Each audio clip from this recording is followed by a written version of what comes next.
तर महायुती सरकारनंच मराठा समाजाच्या हिताचे निर्णय घेतले असं मुख्यमंत्री फडणवीसांनी म्हटलंय। सरकारनं मराठा समाजासाठी जितकं काम केलं तितकं काम याआधी कुणीच केलं नाही असंही फडणवीसांनी म्हटलं। तर मराठा समाजाच्या मागण्यांसाठी वर्षावर जाणारच असा इशारा जरांगेंनी दिला। चर्चा त्यांच्याशी चाललेली आहे। मला विश्वास आहे की आमची चर्चा करणारे जे काही सगळे प्रतिनिधी आहेत ते सरकारच्या घेतलेल्या जे काही निर्णय आहेत ते निर्णय त्यांच्यापर्यंत पोहोचवतील।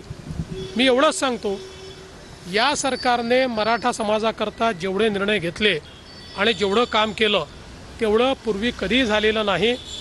2014 नंतर 2026 पर्यंत आमची जी महायुतीची सरकार आहे त्या सरकारनेच मराठा समाजाच्या हिताचे निर्णय घेतले आहेत। हे मात्र सर्व मराठा समाजाला देखील माहिती आहे। अजून काही घेण्याची आवश्यकता असेल तर ते देखील आम्ही घेऊ। 19ला इथं आंतरवाली फायनल आंतरवालीतच होणार सुरू। परंतु आता जर देवेंद्र फडणवीसांना जरा थोडं मराठ्यांचा द्वेषच जागा झालाय, मराठ्यांना अडवायला सुरू केलं, मराठ्यांनी यायचं नाही, मराठ्यावर दबाव टाकायला सुरुवात केला।